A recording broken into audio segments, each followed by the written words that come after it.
Hello, and thanks so much for joining us on Tips for the Transition, the Career Roadmap, where we help you navigate the twists and turns of your career and life journey with expert advice and practical strategies. I'm Maria Tomás-Keegan. Each week, I bring you inspiring conversations to empower women to be more confident, resilient, and brave in the choices you make. We stream live weekly, Thursdays at 10 a.m. Pacific Time on the E360 TV network, which you can find on your favorite streaming platforms like Roku and Apple TV and Amazon Fire. And we go live simultaneously on YouTube, LinkedIn, and Facebook, where you can interact with us. So if you prefer to listen to your favorite shows on the go, we're on all the podcast channels as well. So if something inspires you today and you want more, please subscribe to your favorite channel, leave us a comment, and share your favorite episodes so we can create more ripples in the world for women. So here's my question for today. How many times have you thought about reinventing yourself? Changing jobs or changing careers, transferring your skills into something totally new, a new industry, a new role. I've done this a bunch of times in my life and career, and I know how daunting it can feel to even think about it. And it's not easy to embrace big changes, and fear can hold us back. So we're going to talk about that today with my guest, Dr. Letitia Wright. She knows exactly what it takes to make a bold career shift. Dr. Wright transitioned from a career in medicine to become the executive producer and host of Wright Place TV, now in its 18th season. She's also an international speaker and a crowdfunding expert. So Dr. Wright will share her story of reinvention, what she calls a pivot. She'll offer insights on navigating career transitions and reveal her best actionable tips for overcoming the challenges that come with pivoting in your career. So whether you're considering a career change, you're right in the middle of one right now, you won't want to miss this conversation. So let's dive in. Welcome, Dr. Wright. Thank you so much for having me, Maria. I appreciate it. It is my pleasure. It's my pleasure. So let's talk about your pivot from medicine to media, right? So first, I'd love to hear what was going on in your head and your heart that caused you to consider this change after what must have been many years of hard work and dedication to become a doctor. Tell us a little bit about that. Absolutely. I was saying that I wanted to be a doctor since I was 3 years old. So I finally, became a doctor and graduated. But the challenge, and I didn't realize it was going to be a problem, but the challenge is I really had no mentors to help me with opening a practice. Other students were coming out of schools, going straight into practices. I was like, how are they even doing that? And I didn't realize, oh, they had mentors, they had people that were setting things up for them so that they could come out of school and immediately enroll into success. I was not doing that. It took me forever to find a position in someone else's practice. Um, it was very difficult. I worked in a practice where the husband and wife worked closely together. They had two different offices, but they had a lot of stress going on, and I was kind of caught in the middle of this stress. And when I came home on my birthday crying because it was just so crazy in that office, I decided I would try to open my own practice. And I did, but it was a struggle. Again, no mentorship, no one saying, hey, do this, do that. I was just out there on my own. And the practice just struggled and struggled and struggled. And I tried to call, back then they had what they call practice management companies. They were companies that would come in, they would help you figure out what's going on in your practice and help you make money. So I put in an application, said I wanted to work with the company. A couple of weeks later, they called me. I got really excited. I got my phone, I got a pencil, the paper. I was all ready to write down, because I'm thinking she's going to tell me the schedule and when this person's going to come and what I need to have ready. And they got on the phone and they said, "Yeah, Dr. Wright, you don't make enough money to be one of our clients." Oh, That was devastating to me. That was back before SBTV. We're talking, turn of the century, 25 years ago. There was no YouTube. There was no nothing where you could really go and get that kind of information. And I had talked to other doctors before I even applied for the practice, and all of them were not interested in mentoring or helping or giving any information. One took said, "You have kids, so go home and be with your kids." It was just really really tough. So I had been playing around with a show on local cable access, trying to use that to bring in more people. And it was called The Healthier You. And it got me a little bit of fame, but it didn't really bring in the patients like I had thought. But what it did do is I found out I really loved production. I was in this new world, I was really enjoying it. And so I created the show The Right Place in 2000. And the goal was to bring in business experts to help people like myself that didn't have anybody. There weren't a whole bunch of books out there. It just wasn't there. And to help people with their business get information from great people. And it just sort of caught fire and grew. And it was really, really great. And I was making more money on with the TV than I was in my practice. And I sat down with my family, and again, this is the pivot, and said, "I'm going to just have a TV show. I'm going to close the practice. I, you know, I'm getting more money this way. This is just too stressful. It's just too much." And my family was very quiet, which is very different from my family, because my family, my extended family and my immediate family, they're very, very supportive. You tell them you want to go to the moon, they're like, "Yes, how can we help you get into NASA? What can we do? Do we know anybody? Do we need to make it a call?" My family is like very, very productive. I always laugh when we have like a big family gathering, because one of my cousins is a judge in Los Angeles. And the elders in our family, the old people in our family, love to take the train down to Los Angeles, downtown Los Angeles, and they go and they sit in her court because they feel like that's supportive. Like they're supporting her.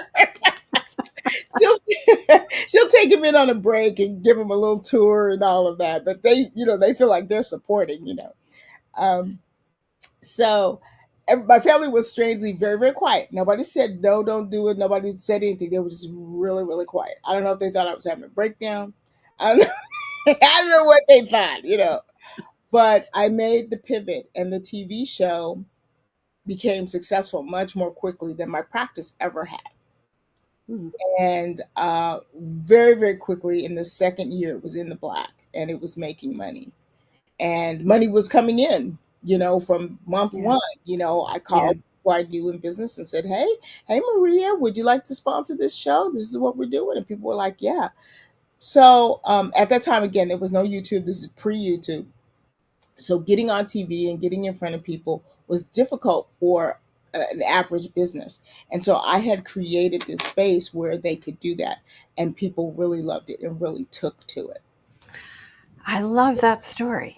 I love that story. It's like you saw a need, and not only the need for you, right? Uh, but you had the need, you realized other people must have the same need, and you created something to fulfill that need. That's a fabulous story. I love that story.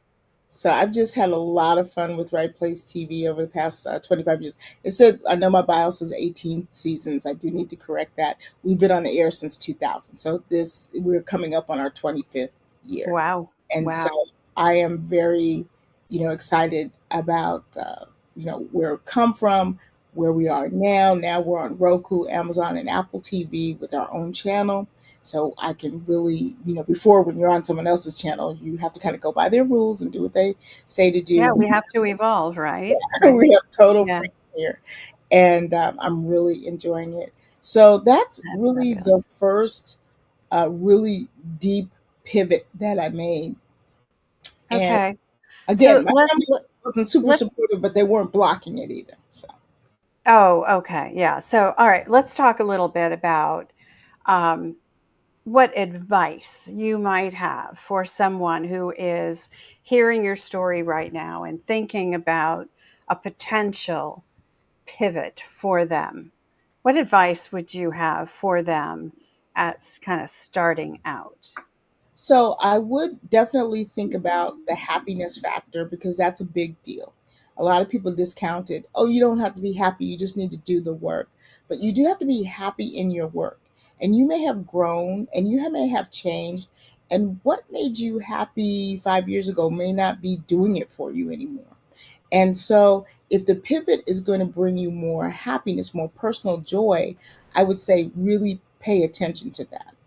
The second thing is that understand with this pivot, you don't have to start from scratch. You can bring everything that you've learned before, everything that you've experienced, and bring this into the new experience.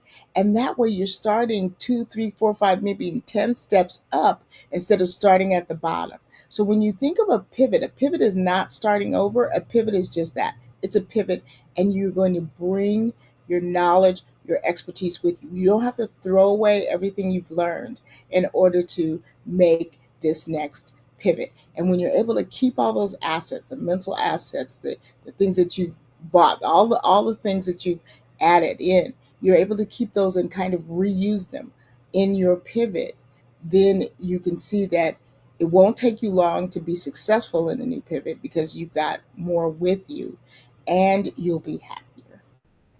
Mm, two great pieces of advice. Follow your, what a lot of people say, follow your passion, right? What brings you joy. That's a really good piece of advice. And I love the second one. It's something I talk to my clients about all the time. You start from where you are.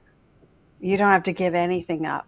None of that goes away. You bring it with you and you leverage it. Yeah, I love that. That's such good advice. Okay, so let's talk a little bit about the transformation you went through. So obviously, you found something that you love to do. You said, all of a sudden, I realized I loved production, right? And there was less stress, right, than trying to make your medical practice work. So, how did your life transform after you began walking that path that brought you more joy? Well, for one thing, it just was a lot more fun. It was a lot of happiness and joy. The things that I was doing with the show, the things that I was visiting, the red carpets, the getting clothing sponsors, the just the whole background and actual production, the great guests I was having. All these people that I really enjoy working around. I had a great team in production, and we were just making it happen. And I really just was at a higher joy level. I was sleeping at night. I was really Mm. really enjoying what I was doing. I created little niche shows. I created a show that was I called it the Mother's Day show, but it was a takeoff of Oprah's Favorite Things show. So everybody in the audience would get at the end of the show this gift bag of every product they had seen on the show. That was that was a ton of fun to do.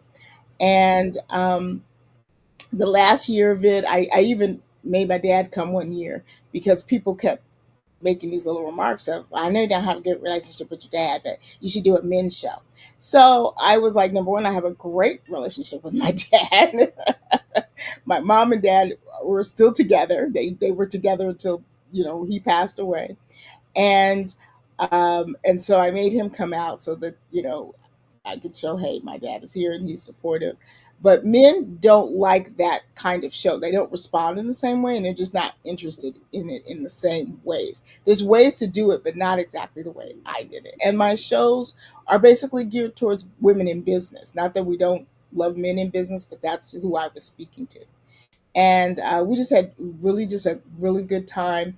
Um, and it just got to be the point where it was kind of competitive. One funny thing, to I won't say the name of the company, but two ladies from the same makeup company were there. And there's a rule inside the makeup company that if there's some sort of event, only one representative can be there. Well, I didn't know that. Number one, I don't know every single person what they do when they buy their ticket. They just get a ticket and come to the show.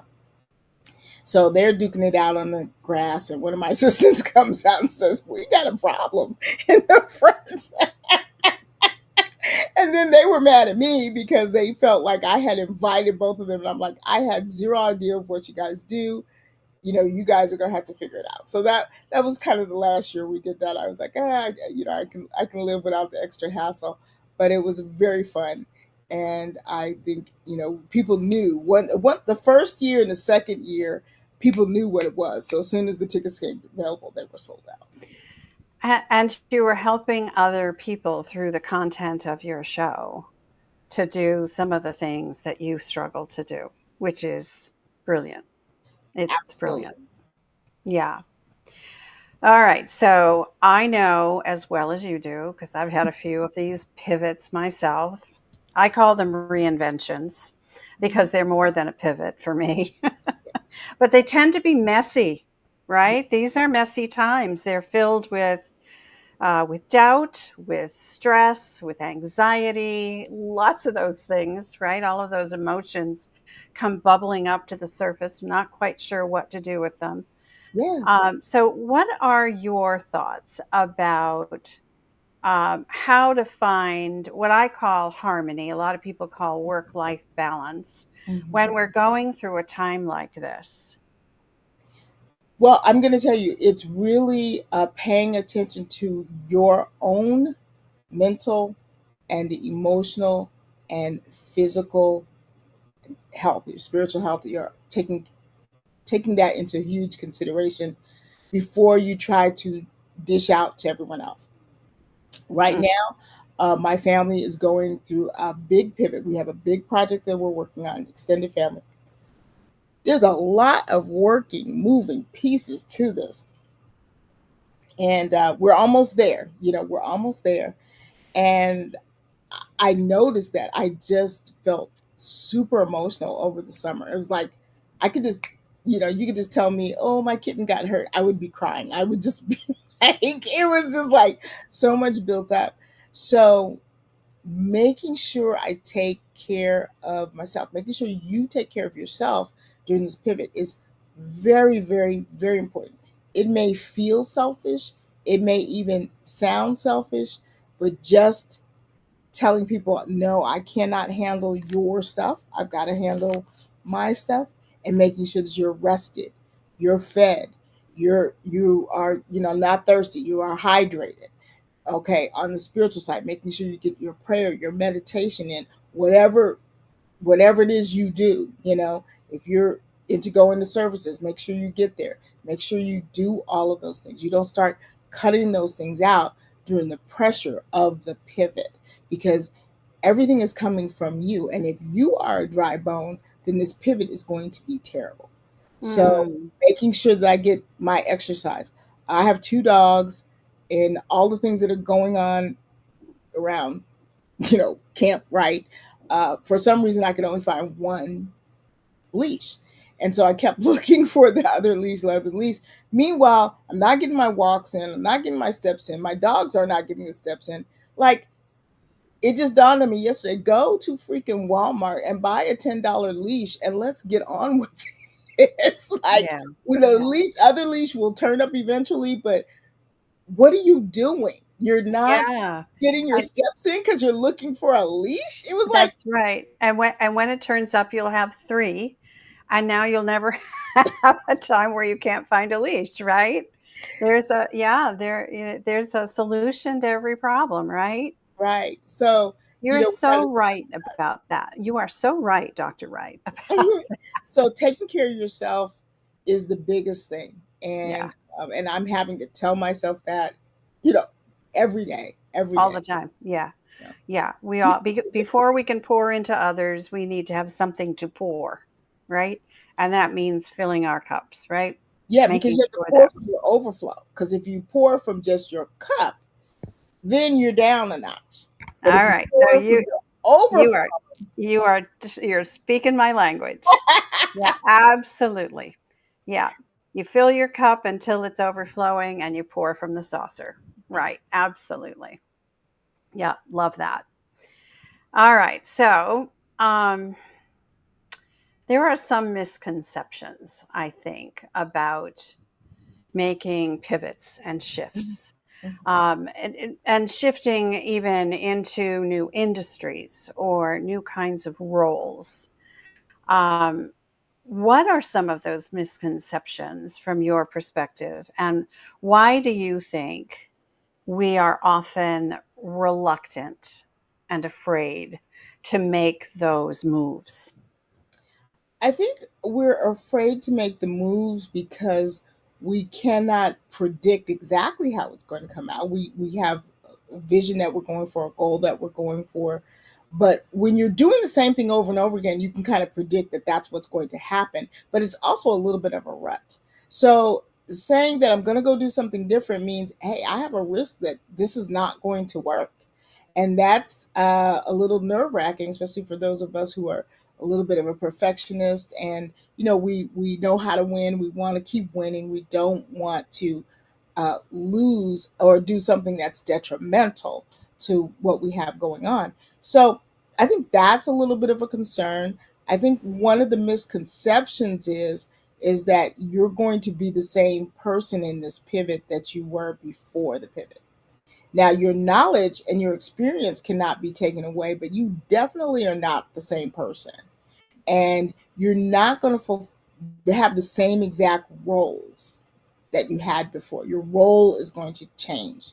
If it doesn't, it's not really a pivot. You're just, doing something and adding on to it. So you have to be really aware that you're going to change. This person that you are is going to change. And check out who this person is and appreciate and love this new person that you are developing into. But this person is not the same. I know that I am not the same. I'm not even the same as when we first met Maria. We've known each other for a little bit, and we really get along well because she and I think a lot alike. We really agree on a lot of things. But just in my personal roles, things are changing. Mhm. And so, uh, the way it expresses in my business, there's some things that have changed a little bit. And we have to be accepting of them before we can perfect them. I am making a note here, which is why I'm not on camera yet. Okay. I love that. So it's embracing who you are becoming, right? Knowing that when things change, everything changes, right? Yeah. We evolve, right? And we are supposed to evolve. That's the plan, right? That's the design, that we are never the same today as we were yesterday. We've evolved something, we've learned something new, we've done something different, something, right? But with a pivot, often the change is kind of compressed. And so it's sort of like, gosh, this person I was September 1st, not the same person October 1st. Like it's a little bit more compressed, it's a little bit more intense because you are making a choice to go this different direction. And Right, it's not right. just the natural ebb and flow of, oh, a year has passed and I have learned some things. No, a year has passed, I changed direction, I forced myself to go this way. And, I took on everything that came at me and dealt with it. And so it kind Yeah, of forces, mushrooms this growth for you. It's beautiful, but a lot of people, I catch them, and I'm sure you have too, Maria. You catch them in the change that they kind of don't want to be that person that can have the things that they're going for. It's like, well, that person also has this and I don't want this. I just want this. And it's like, no, it's a yin and yang. It's both. right, right. So what is it that holds us back? Why are we afraid of who we will become? I think so. I think, because again, you don't know this new you. It's exciting to think about the potential, but it's also terrifying to think about, hey, some shadow parts of yourself, or discovering shadow parts of yourself that you were not aware of. Yeah. Yeah. I wasn't aware of how glib and snippy I could be, and how irritating that is for my family. And now I'm being aware. I don't have to have a snappy comeback for every little thing. Yeah. Yeah. Like, calm down. Calm Yeah. down. So, that was like, oh gosh, that's not something I enjoy learning about myself, but I'm working on curbing it, and thinking before you know I say something. And so I think that's part of it. We don't want to Yeah. find out, oh, that's not so nice about you. The other You thing. touched on this. I'm sorry to interrupt, but you touched on this, and this is a piece that I think is, in my experience, prevalent, and that is when we think about change and that we want to become someone uh, different, an expanded version of ourselves. Often we are afraid that the people in our circles, in our inner circles, won't support that, Mm, and they won't come along with us. And we may lose some people as a result. and I And will say, I can guarantee you that you're going to lose some people. It's yeah, going to that's true. happen, because this new person that you're becoming doesn't necessarily foster that kind of relationship anymore. Right. So there are some people you are absolutely going to lose, but it's Yeah. going to open the door for new people to come in. But that's one of the things that can hold us back from Mhm. doing it, right? For Yeah. sure. For Yeah. sure. Yeah. Because you want to have support. I have this thing about doing the 5 fingers of support. You need to have 5 people that will help you bury the body and not ask you questions. You can call them up and say, "This is what I need." They're not going to ask you. They're just going to say, "Where you need me to be? What do you need me to do?" And when one of those people cannot do that for you anymore, such as my parents passed away, so they were no longer, part of my 5. I had to replace them. So, or you may have a friend who's just going through a hard time. Maybe they're going through a divorce, or they've lost their spouse or whatever. They can't be that person for you right now. Right. You gracefully let Right. them go, and um, you replace that with someone who can, so that Yeah. when you have an emergency, you have the support that you need. But Right. And just to be clear, Mhm, some of those people are, I call this your personal board of directors, what you're mhm, describing, right? And some of those people, as you evolve, you need different folks. So you gracefully release them from your board, not necessarily from your life, right? exactly. You're And taking a different that role. that's it. They can take a different role. Right. They don't Right. have to be that support person. What I usually do is I usually check in with those people on my birthday, because they're always wishing me a happy birthday. So that's Yeah. the time when you get to talk to them, and I get to say, "Hey, love you. Thank you, Maria, for saying that, for wishing me a happy birthday. Girl, you're in." This is how I do it. I say, "Girl, you're in my top 5. You're my top 5. Are you good? Is everything okay? Can you Yeah. do this for another year?" And then let that person say, "Yes, I can," or, "No, you know what, I'm about to go through a divorce, and I don't think I can, do Yeah, all that." that's a great idea on your birthday, right? When they're celebrating with you, it's a great check-in time. Mhm. Love that. That's a great idea. All right. So, um, I want to share some astounding statistics. Probably not to you. I know you know this, but for our audience, they may not know this. Mhm. According to civic science data, about 30% of the workforce will change jobs every 12 months.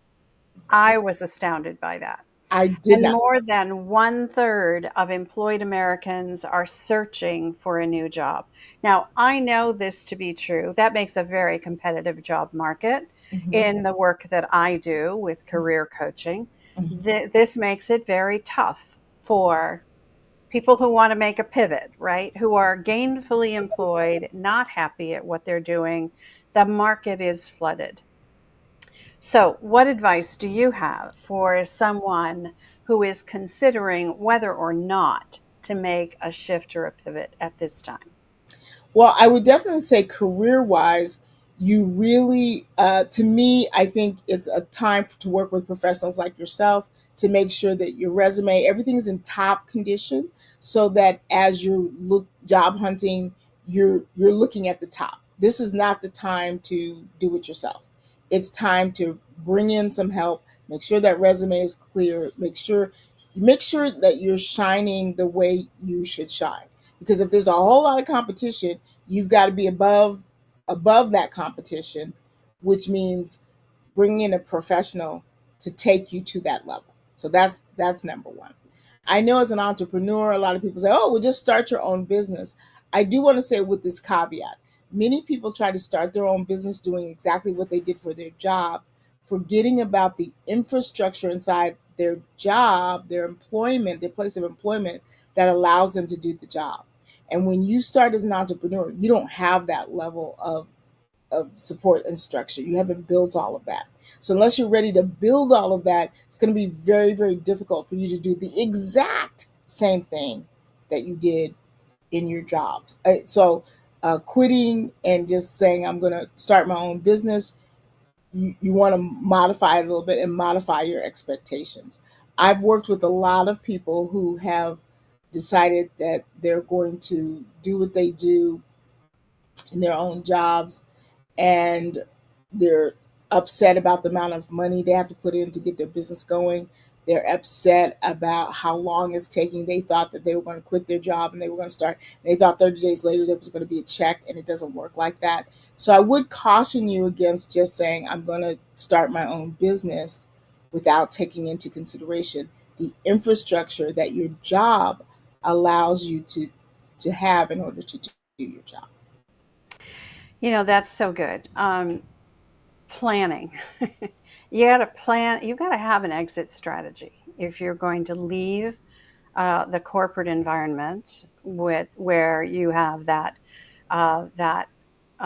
consistent paycheck, the benefits, all that comes with the corporate role, and think about doing what you do as a consultant for others, and not having, and you talk about infrastructure, that you can put that in place in as a starting as a side gig, right? And start planning that exit strategy. Who do you need in your top five to help you get that started and get that absolutely, founded, right? Building the foundation Mhm. before you actually make the exit. Right.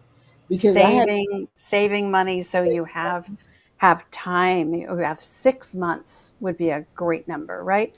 right 6 months, so that you give yourself the opportunity to to really. um, if you just hit the ground running, Hmm. right? Yeah, Hmm. yeah. And mentors, Yes, absolutely. absolutely, People absolutely. A who lot have of done people this don't realize before, that. like you, right? Hmm. Who That can at the say, job, yeah, mentors at right, the job is a great thing.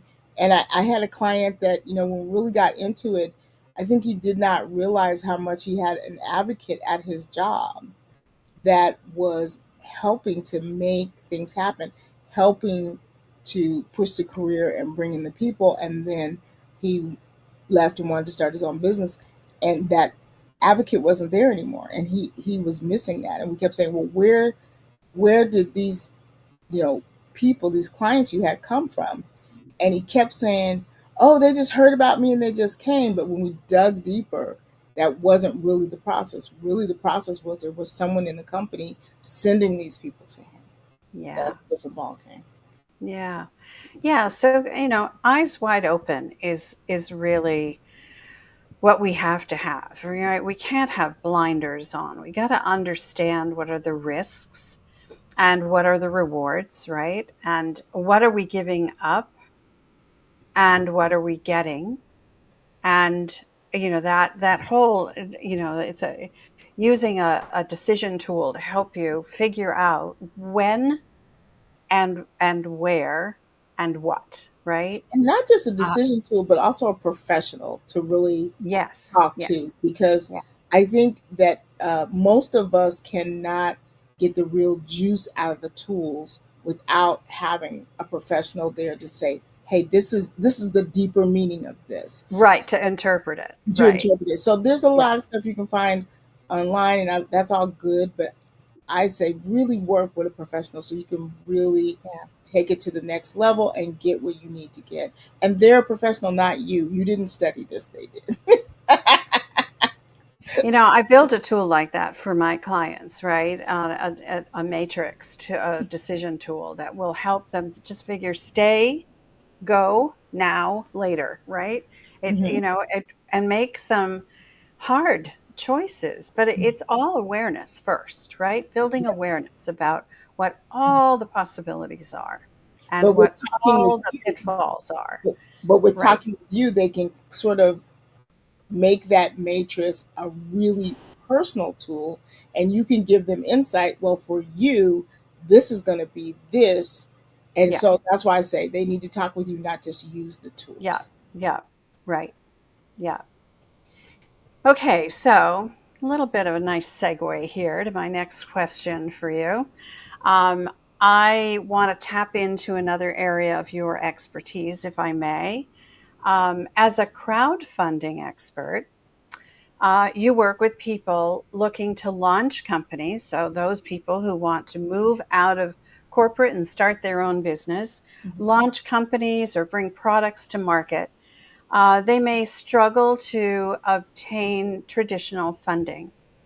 So, tell us a little bit about crowdfunding and what advice you have for someone looking to follow their dream and launch a company that they're passionate about.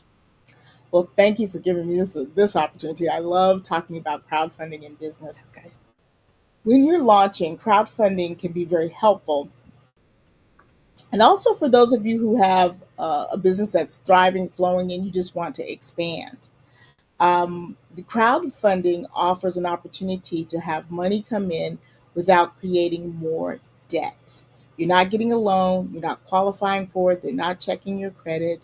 It's a whole different ball game of money coming in. You can pre-sell a product. If you've made a set of headphones that are fantastic, you can pre-sell them before you make a whole bunch of them. You can make sure there's a market for what you're doing before you uh, actually spend the money to produce them. And crowdfunding can be a way to test your market and make sure there's actually a market for what it is you're trying to do, that you're not selling cat food to dog people who don't have cats. So the whole thing is very, very interesting. People can raise millions of dollars. People can just raise $5,000. There's a wide range of what people want to do. It's very difficult to look at another crowdfunding project online and say, okay, I'm going to do that exactly.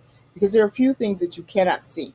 You can't see their capacity, you can't see who they're connected to, you can't see what all of the marketing that they did. One person, I was explaining to them, yes, they got $300,000, but they also had ads. They had this. And the person said, well, I didn't see any ads. I said, well, perhaps you were not their target market. But just because you didn't see an ad doesn't mean there wasn't an ad.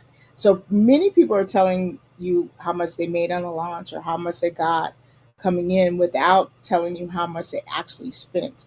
So for business crowdfunding, when you're starting to go above $5,000, you do have to spend some money on these campaigns. So that's one of the things I want to dispel. People are like, I want to raise $1 million, and I'm sorry, but I'm not spending a dime. Okay, honey, that's not going to work. I'm just going to tell you it's not going to work.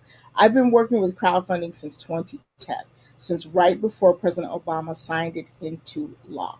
I've watched it evolve over the years. I'm considered one of the top 100 crowdfunding experts in the nation. I teach crowdfunding in business schools and around the world. I teach crowdfunding at the SBA, Small Business Administration in Las Vegas and Los Angeles. And so there are, I'm teaching them at conferences around, the states. So crowdfunding is a financial tool for businesses. It is not, everybody has the GoFundMe mindset. And so I do want to tell you to get out of the GoFundMe mindset, because you will be missing out on what's really happening. Um, you can raise $5 million every single year. That could be a cap on regulation crowdfunding. You can sell shares of your company without a cap using crowdfunding. You can, it just depends on what you're doing and how you're doing it. You can pre-sell products. You can work with different websites. You can, some of the things you can do on your own without uh, approved websites. So crowdfunding has a wide range of what you can do. But what I love about it is that you are in control. You do have to set it up. You do have to make the ask. You do have to work it. It's not, you put it on this great website and magically money comes in. That's not how that works. You put it on a website, and then you are going to also tell people about it, advocate for it. You're going to spend time doing this. So the best time to do a crowdfunding project is not when you're sitting at home nursing a sore toe, or you got a brand new baby, or you feel like you don't have nothing to do, so you're going to crowdfund. No, you have to be fully engaged. You have to be telling your story. You have to be getting it out there at a level that you'll be tired of. You want to be scheduled to tell people about your crowdfunding project every single day, some kind of way. And that will get you the growth that you need. And Wow. there is so much success to be had, because we really do have networks that want to support us and support our next endeavor. I tell people, if you're writing a book, pre-sell the book. Pre-sell the copy of the book with crowdfunding before you write one word. Then hey, I'm going to print 100 books, or I'm going to print 1,000 books, or I'm going to print 10,000 books according to the sales. You have money for an editor. You have money to pay for a great cover. You don't have to go on Canva. You can actually have somebody make you a cover, so you can stand out. You can have the money you need to really do it the way you want to do it, and maybe even have events afterwards. So, book Mm. signing events. Authors love book signing events. So, why not set it up? Why leave it to chance? Why not make it happen ahead of time? Fascinating. Really fascinating. I had no idea how diverse it could be, and the different ways you could use crowdfunding. I'm sure there are many more that you haven't even mentioned. Yes, yes. One thing That's I'm working on with people is, I don't know if people have heard about this new platform called School. It's a great place to build communities and everything. I figured out a way that you can use School and create crowdfunding for yourself. So there's so many different ways to do it. wow. Wow. Yeah. All right. I am certain people are going to be checking into how to get in touch with you about more than just pivoting, including crowdfunding, right? All right. Yes, So let me just ask you, do you have a pivot that's going on for you? What's next in your future? I do. I have a great pivot business wise. Going to be expanding Wright Place TV and focusing on expanding um, our content. And so we have a couple of new shows coming up, and some compilations with some other people. So I'm very excited at that. Personal pivot, a big, it's a huge, huge pivot involving several members of my family. We're very excited about it. Not something I could really share, but I will just tell you, yes, every facet of my life is changing. Oh boy. All right. So I spend a lot of time doing self-care, and then I'm available for other care. But we just it's a good time. Is it stressful? Yes, it's stressful. So I spend time taking off the stress, but I love it. My family we're really together. It's a lovely time. Nobody's bumping heads. We're just you know clicking and making decisions and getting stuff That's done, great. and That's it's great. it's amazing. So the queen of pivots is on the move again. Nobody's ever said that before, but I love it. Thank you so much. Yeah, the Queen of Pivot is on the move. I'll On be the able to move share it again. before Christmas, because by that time everything will be settled. But yeah, it's a huge deal, but it's going to be good for everybody. It is going to change, change my roles, and so in a good way. I'm going to be able to let go of some of the reins on stuff, and I look forward to that. Oh, that's great. That is great. I wish you the very best with that. Thank you so much. Yeah. I could talk with you forever. This is fun. I've enjoyed this time we've had together, but we kind of got to wrap it up. So I would love for you to just give us some key takeaways for the main subject of our conversation about pivoting and shifting and changing. What are the key takeaways for our So the audience? key, the key. Thank you so much, and I so enjoy spending time with you too. Thank you. We vibe so well off camera. um, the three things I'd love to share with you is number one, take deep care of yourself. You know, not just, oh, I get a massage every, like, be in there getting your massages, getting your workout, getting your water, eating well, not eating junk, taking good care of yourself, working on whatever's keeping you from sleeping, working on that. I've been using a lot of melatonin lately. Use that. Take deep care of yourself in the pivot, number one. Number two, be into releasing. It's okay for the people that walk away, the things that go, all the things that go away are making space, because you got to make space. You can't keep piling stuff on top of stuff. You got to make space. Everything that's going away, relax. It's making space for better. It's making space for what you want. So that's my second. And the third thing with the pivot is that do not forget all the gifts you already have. Reach back in those pockets and start using those in this new space. It is for your benefit. You learned it for a reason. It's not a waste. It wasn't a waste of your time. People are like, well, you're not even seeing patients anymore, Dr. Wright. It still was not a waste of my time. It still was building to who I am now. And I have a lot to pull from that time. So do not poo-poo your old expertise and your old tools and your old gifts. Use them in what you're doing now. They are useful, they are beneficial, and they're yours. That is so true. They are yours. Yeah. No one can take them away from you. Yeah. I know people are going to want to reach out to you, Dr. Wright. So, what is the one best way for doing that? Well, I'm at rightplacetv.com. There's a link on there where you can find me. And then on most social medias, I'm Dr. Wright and the number one, or just Dr. Letitia Wright. So, reach out, give me a shout, ask me a question, and if we need to go deeper, then I'll give you an opportunity to make an appointment and we could talk more. But I'm there. I'd love to see everybody from the career roadmap, and you guys are special in my heart. Thank you so much, Maria, for having me. Oh, It it is so has fun to been talk my to you. pleasure, my absolute pleasure. So much fun to have you on today. And I appreciate all that you do for others as well. It's one of my passions, and I know it's yours. So I think that's why we connect. Yes, Thank you again. thank you. And for those of you watching and listening, I appreciate that you're a part of this community. So if you enjoyed this episode, please subscribe, leave a comment, share it, click a star. Just let us know what you think. Because creating and sharing resources for women is just one of my favorite things to do. And that's what we do with every episode of the show.